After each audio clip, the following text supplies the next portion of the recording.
All right, as promised, I'm going to work the 12 problems that you had to do over the weekend. So without further ado, number one, poor Ralph. He took these numbers and added them and kept the sign. The problem was Ralph was supposed to switch the sign. Negative times a negative is a positive. Most of you did this right. So the correct answer should have been -3. So Ralph's mistake was to not switch the sign. Now, Tara thinks that this is +9. The problem is what she did was -3 times -3, but that's not what that means. What that means is that, right? You're doing 3 times 3 and making it negative. So you should have gotten -9. We discussed that in class today. Number 3, Seth claims when he plugs -1 into both sides of this monstrous looking equation, he gets the same number. Of course, he's not telling us what that number is, so maybe he's screwing with us. This should be x3rd. So there's only one way to know. We're going to plug -1 into both sides. And for simplicity, I'm going to work one side at a time. So I'm going to plug -1 in everywhere I see x on the left. -1 to the third. -1 times -1 times -1 is -1. And I'm multiplying that by -3. Remember, you have to do the power. You cannot hop the fence with the power on. You have to shut the power off, then you hop the fence. Same thing here. You don't multiply the 5 in there. That's a mistake. You can't hop the fence with the power on.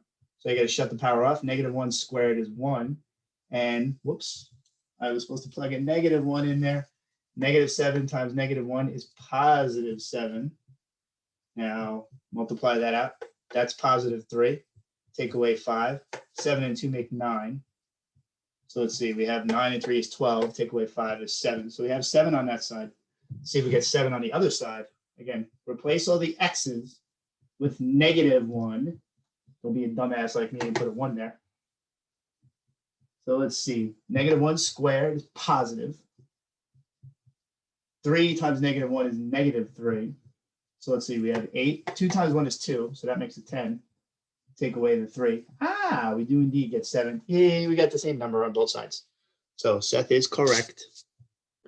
All right, number 4. Jill made 2 mistakes. One of them is easier to spot than the other. So let's deal with the easier mistake first. She took y6 and y9 and made y3, which it is. The problem is that the y3 was supposed to be on the bottom. You always take the larger one and subtract the smaller one. So it should be 9 minus 6 downstairs. Now, the other mistake is a little hard to spot. What you're supposed to do is add these together, right? You get 7 plus 2, which is 9.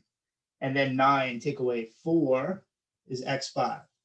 However, she got 10. And you might say, how the hell did she get 10? Well, if you had 4, she obviously knows to subtract them. So in order to get a 10, she must have had a 14 on top. So that meant that she took these two numbers and she multiplied them together. So she forgot the rule that she's supposed to add them. She multiplied the powers on top together. Then she subtracted them to get 10. So those are her 2 mistakes. Number 5. Some people had trouble with this one and left it completely blank, but let me tell you the secret. You just need to pick 2 numbers. Now, you don't have to get crazy with this. You just pick 2 numbers that subtract to 10, and the larger one is on the bottom. For instance, you could have put 6 there and 11 there. 11 take away 6 is 5. A lot of people pick 10 and 5, which is great too.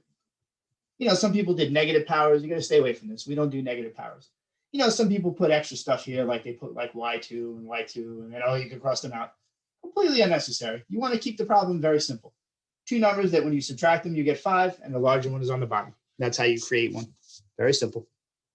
All right, number 6, halfway there. I need a power here that when I do that power to that power, I get 18. Now, the rule was that when you raise a power to a power, you multiply them. So I have to multiply these together. Now, rather than write P3, I'm going to write, P3. I'm going to write 3P. You're multiplying something by 3 and making 18. That something has to be 6, right? I mean, you can make a little equation, or you could just do in your head, what do you multiply by 3 to make 18?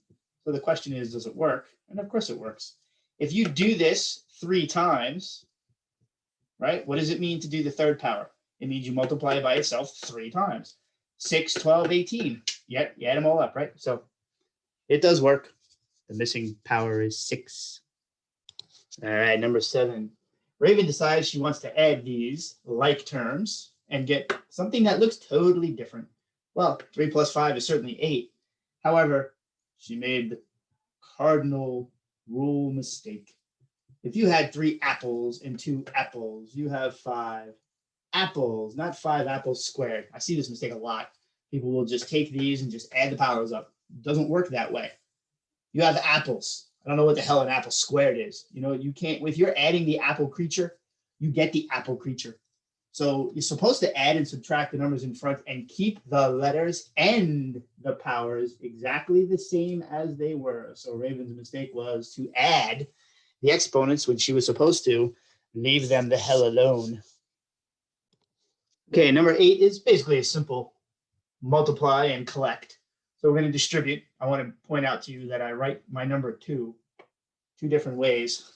I either write this or I write this. I try not to, especially within the same question, but it happens and I can't help it. So we're going to hop the fence and say hello to everybody in the party, even if we don't like them. So if you want to put a 1 there, put a 1 there. 1 times 3 is 3. X times x2 is x to the 3rd. And then the y goes along for the ride. There's nothing you can do. It's there. You can't ditch it. 1 times -2 is -2. X, again, goes along for the ride. Y and y2 make y3. So that's the first distributing. Now you're going to do it again here. You're going to do -2 times 2 is -4. X times x2 is x3. Y goes along for the ride. Now be very careful here. -2 times a -1 is +2.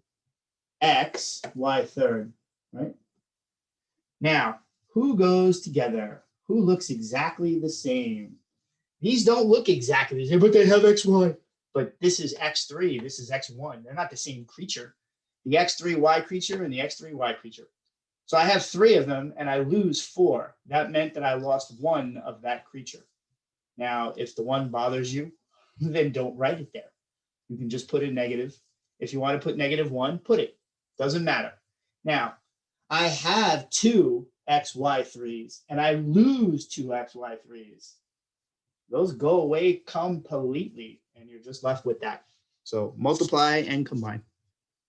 Number 9, poor Horatio. Horatio's solving for x, but as we discussed in the class, you can't divide away the letter you're solving for. So the question was, is what he did acceptable?